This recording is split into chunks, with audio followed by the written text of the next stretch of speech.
Hello, beautiful soul. Thank you for tuning in to Back to the Heart. If you are loving these conversations about healing, mindset, and manifesting transformation, make sure to follow the show right now so you never miss an episode. And while you're here, tap that star or heart and share this episode with someone who's ready to come back to their heart too. And if you want daily inspiration, behind the scenes moments, and a peek into my world, come hang out with me on Instagram at the heart, love me. All right, take a deep breath, open your heart, and let's dive in.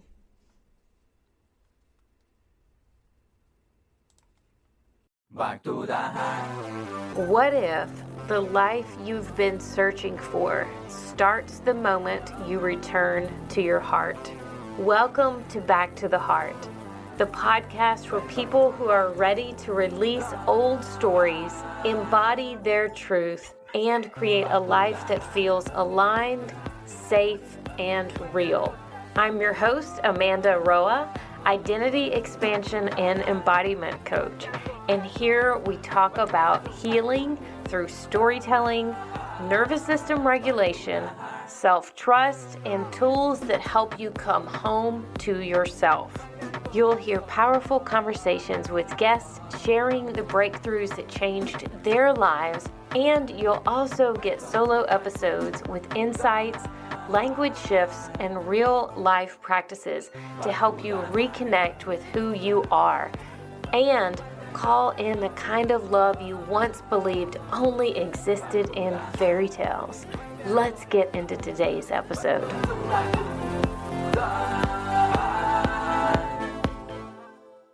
Have you ever built a life that looks good on paper, but inside something still feels off? Like you're doing all the right things, showing up for everyone else, and somehow you've lost connection with yourself. In this episode, we're diving deep into burnout in a completely different way.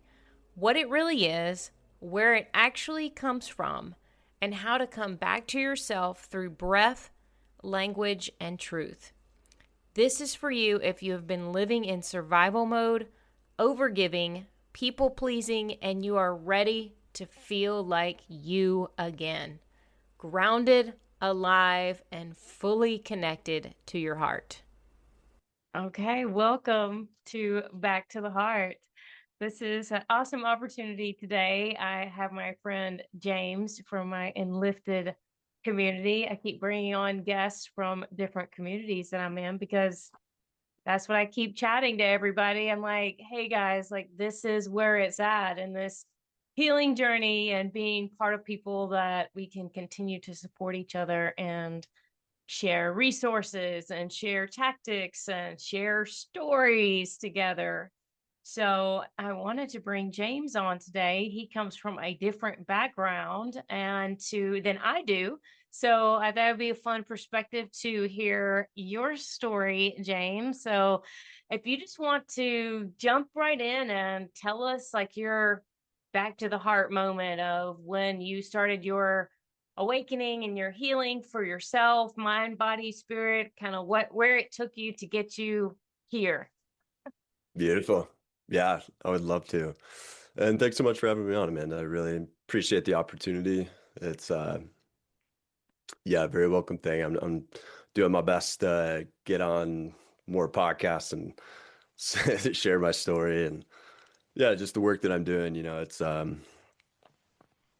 part of stepping out and into, full embodiment of uh this new version of myself, which, well, I'll do my best to paint a picture of a previous version of James. But yeah, so back to the heart moment. It's best to start a bit further back here. So I began my professional career as a registered nurse. Um, Started off night shift working in oncology, which is cancer care for those who aren't keen on the medical terms. Um, Now Currently, I'm a burnout recovery coach who helps people to come back into real relationship with themselves ultimately. I see burnout as what happens when we stay disconnected from ourselves for too long, ultimately. So disconnection from the self being the core theme that I've identified. Um, and especially especially in healthcare, but I believe this is true for burnout of all forms. It's caring for everyone else or having a over importance on our external world and circumstance, while at the same time we abandon our own needs. So yeah, that's the core thing with healthcare is we take care of other people all the time and then neglect to care for ourselves. And eventually our body, mind, spirit sends the bill to us, usually a combination of those. So yeah, back then, my um, bedside nursing days, I really thought burnout was about, the work, just the work itself, the staffing, the hours, patients, crazy crap you got to deal with all the time. But later on, I realized that the language that I use for myself, and another aspect for me personally was the grief that I wasn't facing was just as important, as related to how burnout showed up for me. So, yeah, that's a big part of my story. I'll go into a few other areas here. Feel free to pause me at any point, okay? Yeah, no, that's awesome. Just keep going. Awesome. So, yeah, continue to paint the picture here. So on paper, I was doing really great. Um, I had an awesome fiance, partner, great family, great friends, reliable night shift nurse. Um, you know, took care of people, had uh, always good feedback, from coworkers and colleagues and or patients and colleagues. Just somebody that look really good on paper. You could count on. However, in reality, internally, my relationship with myself was dissolving in the background slowly, and this was mostly a subconscious process, because like the language for myself at the same time was like, oh, look at all that I have and all that I am and all that I've achieved, but then as I think anybody who would listen to this podcast could relate to. There was something that was missing, something that's tough to put the pulse on, wasn't addressed, and I didn't even know what that was for quite some time. But yeah, living in night shift is difficult. There's a way to balance it, but living under fluorescent lights instead of sunlight, eating at weird times, sleeping in fragments, um, barely stepping outside. And then I think the more difficult aspect is, everyone that I loved living in the daytime, having normal schedules. I was in this like upside down world, this upside down schedule. So that slowly pulled me away from, the things that made me feel human, those things that I mentioned, just basic human needs, light, food, consistency, stability. Um, and yeah, that was a big piece of it, a big element of some of the circumstances for my burnout. But like I said, I didn't really have language for it back then. I was already drifting away from my own center and yeah, away from my own heart. I definitely wouldn't have put it that way, but that's part of the story that I've identified today.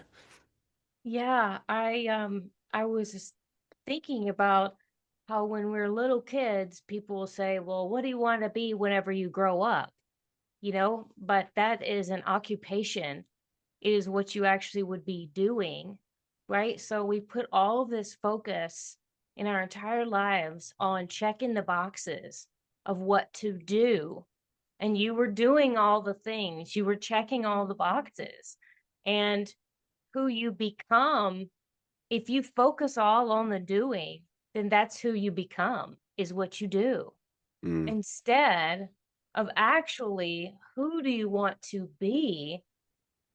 I believe is that ultimate goal, that heart satisfaction.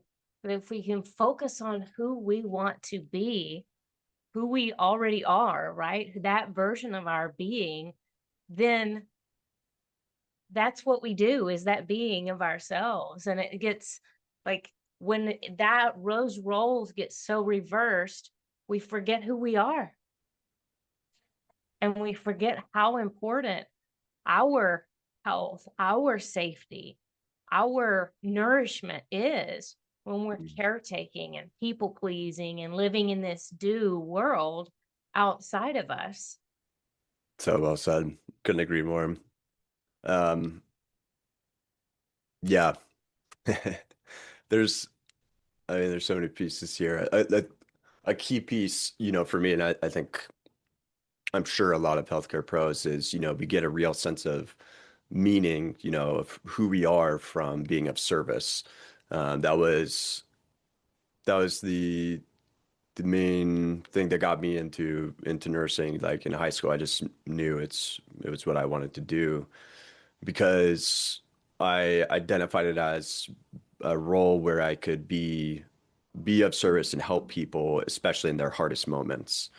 Um, and for some reason, there was no other option. I didn't consider anything else. And um, in a lot of senses, I enjoyed nursing more as I got into it, but there's so many other deeper elements which I'll, share here that led me to ultimately step away from it. But yeah, it's a huge part of my identity became so wrapped up in this. So yeah. And I mean, yeah, like you said, the piece that very few people get trained on um, in general in life is like how to take care of ourselves with, especially with the same level of devotion, like as healthcare pros give to patients. How do we strike that balance? It has to be intentional, We we learn dosages, protocols, how to titrate, and so many other things, but we don't really learn how to notice when our own nervous system is cooked, quite simply. A very basic human thing. So that leads us to this paradox of, you know, you're the steady one for everyone else, and at the same time, you're chronically under-resourced when it comes to your own needs. So yeah, that really is where burnout starts, in general, whether healthcare or not. It is that long pattern of abandoning the relationship with oneself, and at the same time being praised for it, you know. Right, right. And I find that a lot of people that are in service type roles like that, and even, whether it's teaching something, which, what we're doing now, we're teaching, we're coaching people, guiding in a similar fashion. We have had that heart's desire of wanting to be of service and to help other people. And what that entails is a lot of absorption of others' emotions, absorbing their pain in Mm, that interaction and in that act of service. And I am still actively practicing after our level 2 and lifted certification of managing my breath. But I realize how much of other people's stuff around me I have soaked into my energy space over the years in my previous career too.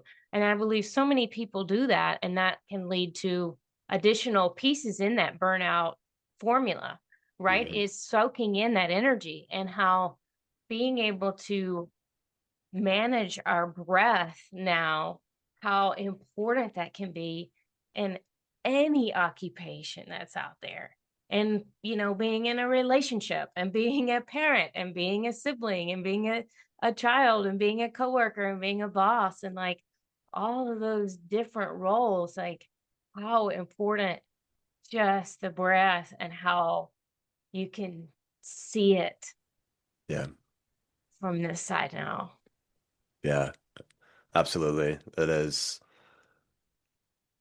Oh man, it's so the breath is one of those things that I like to metaphorize it as the umbilical cord to the universe.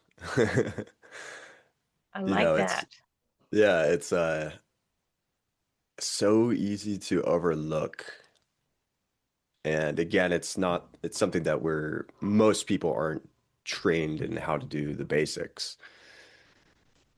And at the same time, it's our most critical aspect of being alive.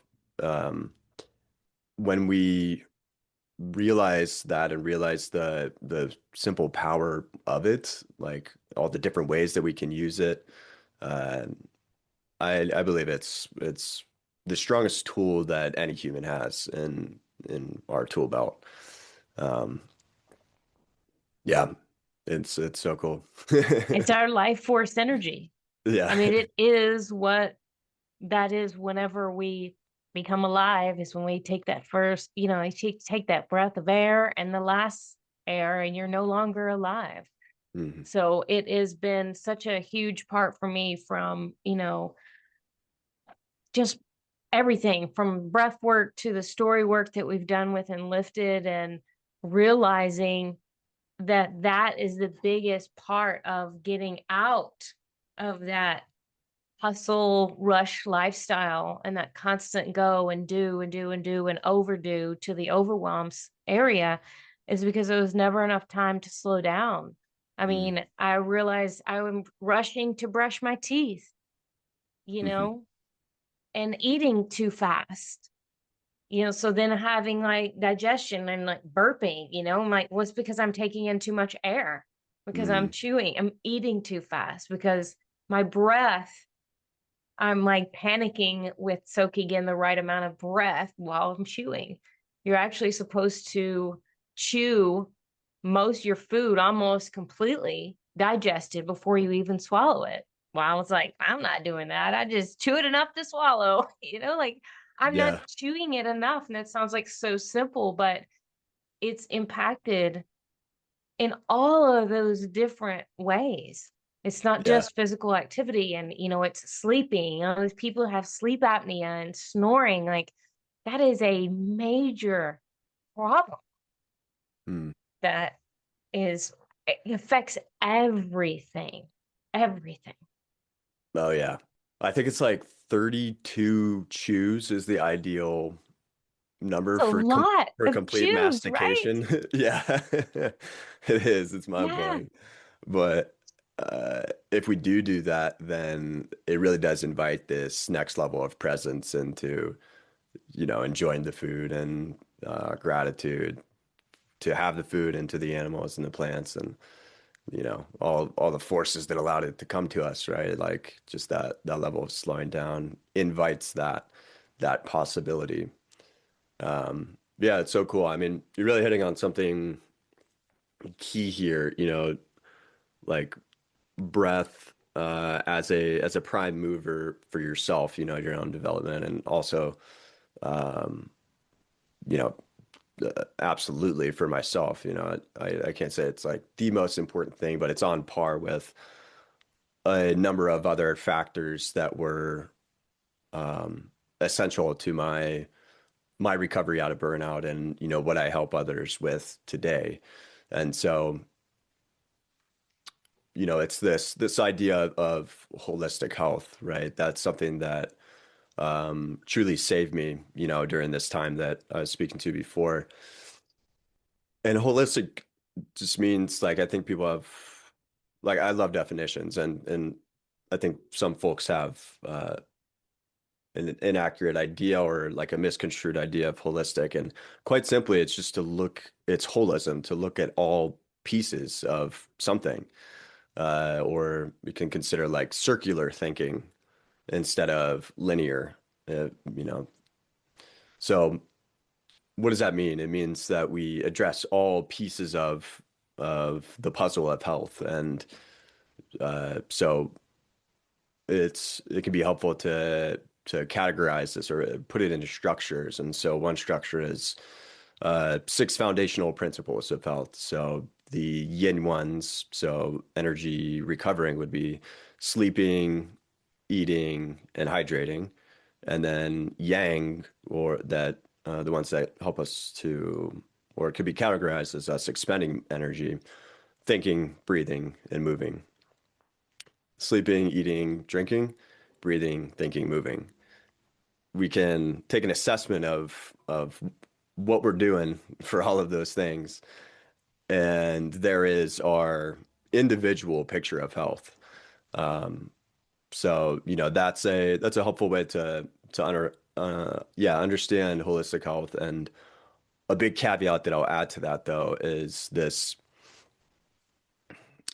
element of what is truly the most determinant aspect of any human's longevity is community, or and relationships. You can put it that way as well. So, studying the studies of blue zones and those like pockets of around the planet where people live the longest and are the happiest, most fulfilled, like that is the number one thread. It's community. So when we when we cover both of those both of those pieces, all of our individual aspects of health and that community piece, then um, that's how we can be the most holistically healthy that we can be from my perspective. Yeah, I think that is a piece that is so easily overlooked, and oftentimes the healthcare system, the sick care system was just this band-aid, right, to just mask or numb the symptoms. And oftentimes that masking or numbing of those symptoms created an additional problem. And then it gets in this vicious circle where, if you did look at the whole picture holistically, and, maybe there is some trapped trauma in the body from whatever story that is causing this vicious cycle to occur within the system, within the nervous system, this stress and inflammation that's created in the body, which leads to everything, right? So it's like if, you could eat all of the right things, the right, quote unquote, right things, but still not be healthy in some aspects, right? So it's why it takes all of these pieces.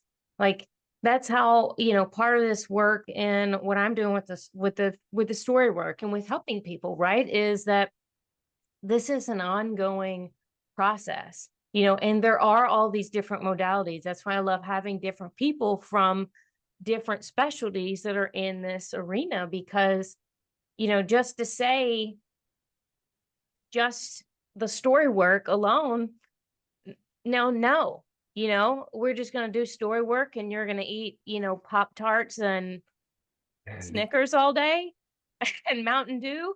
That's not going to work, right? I mean, we can write the story and breathe all day, but it takes all of the different pieces that holistically, the mind, the body, the soul, to activate all of that to work this whole beautiful system that we get to experience in this life and this vessel that we have. And this is the only one that we get, in this life experience, in this dimension, in this timeline, right? So Mm. if you're not looking after that piece, whatever's next, I mean, not much hope. Yes. Yes, exactly. Yeah. And yeah, you really hit the two of the core pieces, to um, continue with like my burnout story and back to the heart story. So like, yeah, this values clash that I was experiencing, this is a very deep level for me. When I the values class being holistic health, understanding what true healing is, and then being uh, a worker within a sick care system, one that is intentionally designed and to have the customers come back, put it Yeah. that way, you know. Um, And that was a slow and steady realization for me. Yeah, I'd say around 2020, that was when like this thing clicked for me as with, so many people across the planet.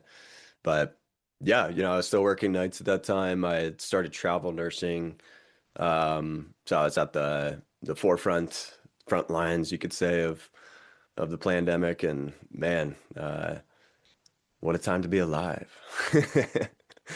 I really, it was like the contrast for me of like being so steep in that world and this like the most extreme expression of like a whole bunch of crap. I'll just summarize as like uh, totalitarianism and other aspects, corruption. I'll put it that way. Yeah. Um, at the same time, I was getting into holistic health, um, and that really woke me up. All of these pieces of it that I just expressed, and stuff you covered. Um, and eventually, language. I also discovered, the Enlifted method around that time too. Um, that that really was a huge piece of my awakening, and um, it's created. I helped myself to create the possibility of what I can do different moving forward. Seeing the stark truth of what healthcare is and how it is a disservice to the people within the system. And at the same time, learning about the possibility of like, oh, wow, like we can actually be healthy by doing these simple, universal human ways of living. And Breathing. yeah, exactly. Like, oh, wow, like it's actually not a complex Yeah. recipe. Holy crap. What are we doing here? Like when I would go to work. And so that's something I sat with for a long time. Over time, like it felt like or I knew that I was participating in this system that didn't really want people to get well in the fullest sense. I love my patients, but didn't love how the machine worked. And yeah, my heart knew something was really off. So I wanted to help people to get healthy and not just survive. Um, and the same for myself, in that situation, like get out of survival mode. How can I strike true fulfillment and, yeah, not just be like trudging through shift to shift, day to day.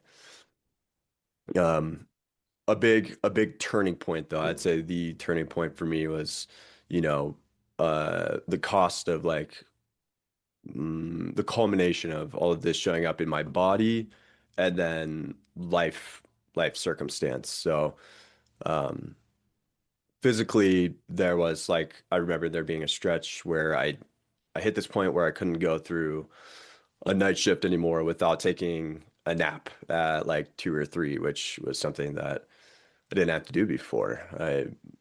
I realized at this point that my my system was at like full physical exhaustion, not just physical, but like mental and emotional. I think I was just jammed up in all these ways, and my body was starting to give me signals like, "Hey, man, you're not 21 like you used to be when you started this. Like, you can't just push through it all the time." So, um, yeah, that level of being drained was definitely new, and it was honestly scary at the time.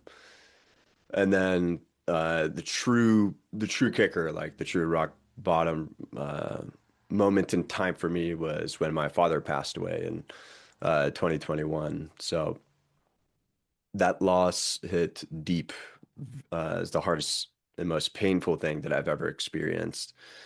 Um, Nothing could have prepared me for it, even despite being someone who has helped many people on their deathbed at that point and helped many families, get through that moment. I would say the biggest factor that got me through was the rest of my family and my fiance by my side. She she was really a rock for me because, um, very unfortunately, she had gone through something similar when her mom passed when she was in high school. So, um, it's a very unique level of connection for us that neither of us would ever have asked for. And at the same time, I'm extremely grateful, for her and for my family at that time. But um, yeah, all of this, it really brought me to this point of crisis, at this conundrum that I've conveyed so far. A lot of questions like, whether I was really living in a way of like, would I be proud of my life if I had ended it or if it had ended early too? It was a question I asked myself, like zooming out and looking further ahead, like if I keep living this way, will I be fulfilled? Will I be, happy on my deathbed, right? Um, a big perspective shift in moment. So yeah, it was one of those good old come to Jesus times. And slowly but surely, I internalized a lot of my, my pain and the grief and the loss and yeah, slowly but surely I became more open to how I can unravel this and have the courage to face that. Um, so yeah, it was a process, and I'd say the now today I can say that I am at peace with my father's passing, and um, the biggest aspect of that for me has been changing the story around it. I went from a place of uh, feeling victimized by this event, and with the help of a highly trained coach, um, I was able to turn the story into a story of gratitude. Realizing that that didn't happen to me. It was something that really happened for me, and um, yeah, again, it's a process, but by facing it and doing the work, as I was ready, um, I can now say, I'm at peace with that, and I'm grateful for it. It's informed who I am today and how I show up for myself so that I can show up for the people I love and show up for all the people that I'm here to serve and will continue to serve for the rest of my life. And um, yeah, I'm definitely open to seeing like how I can create even more meaning around that story especially to help other people who are going through, the same type of thing or have gone through it. So yeah. Yeah, I think that's the most profound piece is to be able to look at something from a different perspective and to be able to shift that story of, what am I experiencing from this and how is this shaping me? And those experiences that we have shape us, but they don't have to define us. It's whenever you let it like stick and you don't let it like absorb and flow through and you keep reliving those moments over and over again, even Mm, if it's a slight a thought or repeating the conversation or the story or whatever. It's like repeating it over and over. You feel that energy of mm, that experience all over again. And because we are such community driven people, and especially having that sensitive energy and that type of empathic type energy, I find what for me, I reflect a lot of the energy, and does everybody, right? We mirror that energy around us. So even sharing these painful experiences and stories, sometimes over and over again to other people, then you're giving it to them and then you're feeling them receive it from you back. And it's like this mm. constant bouncing back of that energy. That's why being able to let it go and then go back into the good space, or the higher frequency space is going to keep you at that level, to keep mirroring back that energy. But not that those other things aren't good. It's part of the process to learn and evolve and experience, and to be able to see how growth and expansion can happen. And what a cool experience to get to live this life of polarities, and the pain, the joy, the bliss, and everything in between. No doubt. No doubt. Yeah. Yeah. Yeah. So I'd say like that really was the back to heart moment for me to finally answer your question. Yeah, no, I think that's perfect. Yeah. I think that's perfect. Another thing I wanted to add with the conversation about the overwhelm is, Hmm. this can happen so often in any industry. And I think looking at it holistically too, in the fact that, what is that root determination for it? Is it maybe not taking care of yourself? Or is it like a self sabotage, a distraction, an addiction? Some people are diving in head first, and always the yes, let me do extra, let me do more, to Hmm. face maybe what the actual energy is inside. So that's another piece that I always want to remind people is, are you saying yes to prove something outside of you, because trying to continue to receive whatever outside is just going to keep leading to dissatisfaction, until you start looking within and finding that peace within. You're just going to keep bumping up against that same stuff over and over again. Absolutely. Yeah. This is the root of victim mentality, the world happening to us. Um, just that word too really categorizes it. Right. Uh, and to make, yeah, like, oh my gosh, I agree with what you're saying so much. To make that practical of like how do we make that shift of like most folks recognize, they understand what the victim mentality is, and most people will say that they do not live in that way. They do not have that mindset, that perspective. Though the truth is, it is a sneaky, insidious son of a bitch. It really is. And we will not, it lives in our subconscious, and we will not know how we are victimizing ourselves until we bring that inner landscape and put it into the physical where we can see it. And how do we do that? Words, stories, you write. It's Yeah. it's an ancient technology, and it's right underneath our nose, and it's quite simple. It doesn't mean it's always easy. As Mark True. loves to say, that pen can be 1,000 pounds, though once we get started with it, like it typically flows, and we release things, or at the very least become aware of aspects that aren't serving us. Perhaps pieces of the victim mentality, like how it's showing up in the ways that we're speaking to ourselves, through conflict language.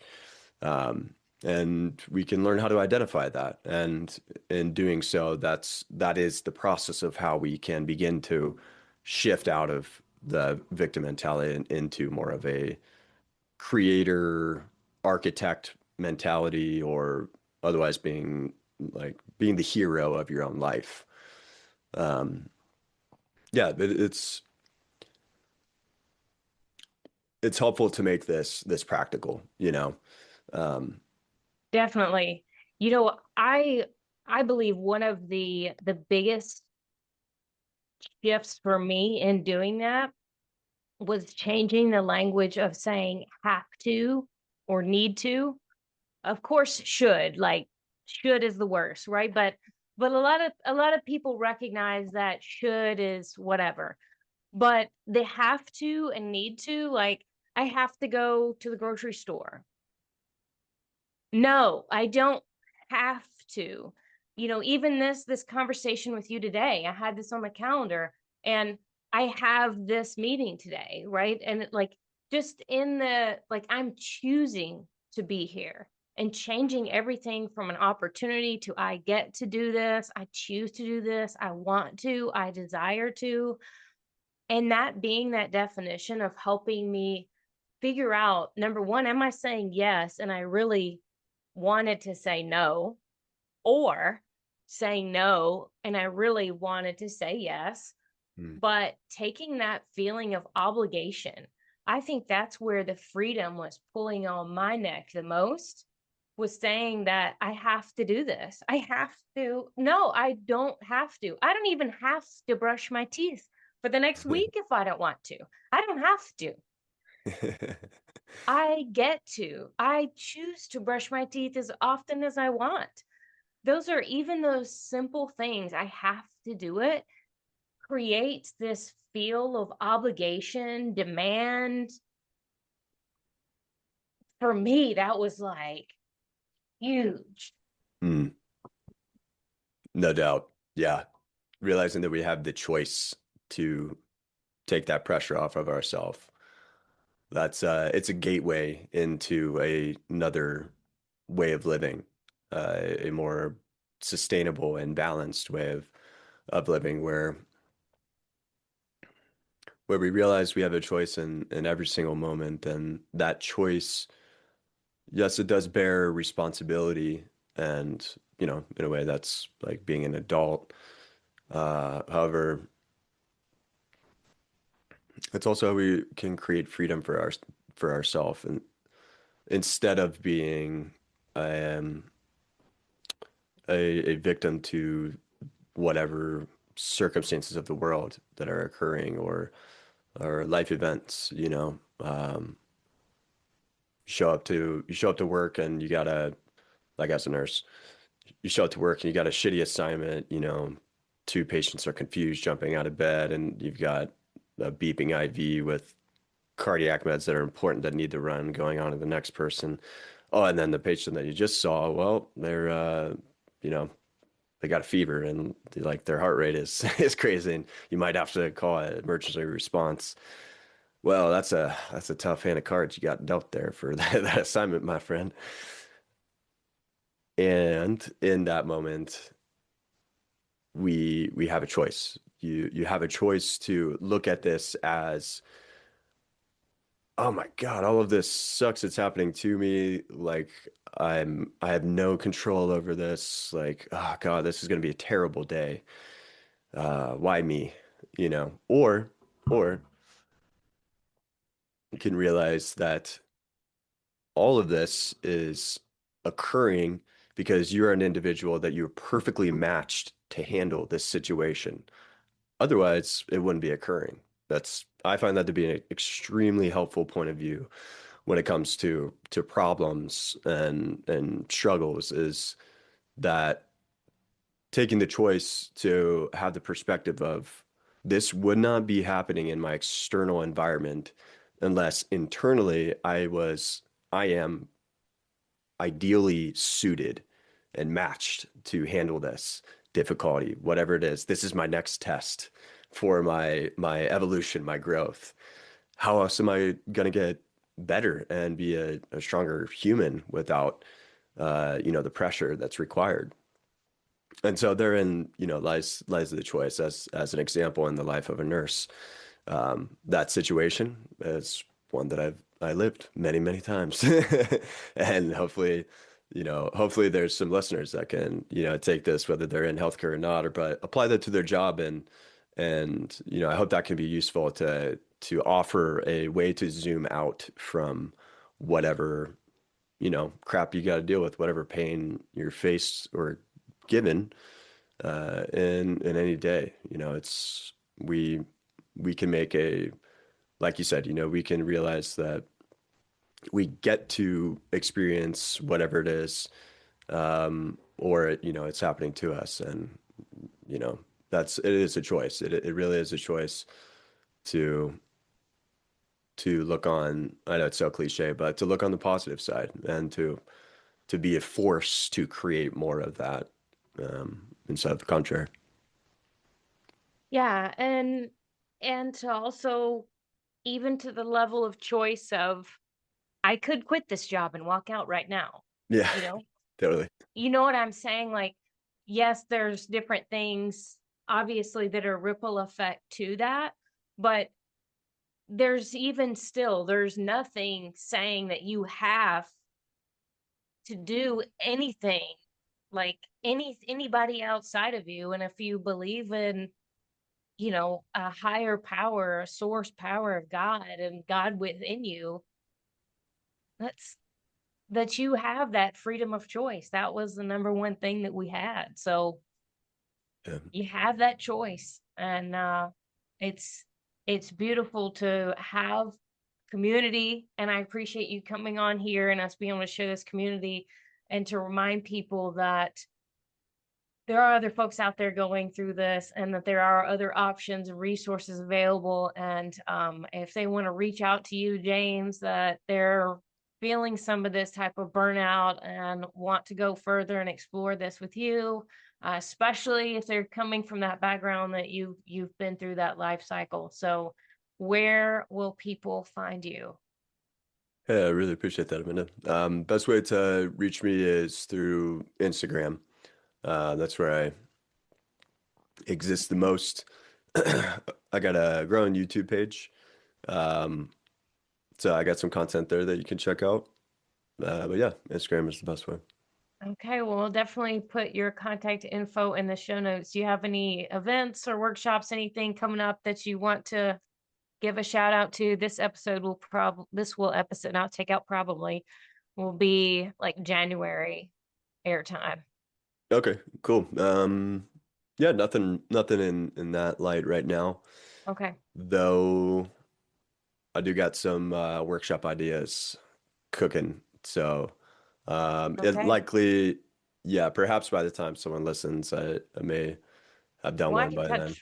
I can touch base with you Yeah, before I'm wrapping it up. So if there's anything that you want to add or adjust or whatever, we can always very throw it cool. in. Yeah, that'd be great. All right. Well, thank you so much for joining us on Back to the Heart today. Totally my pleasure, man. Thanks so much for having me. Yeah.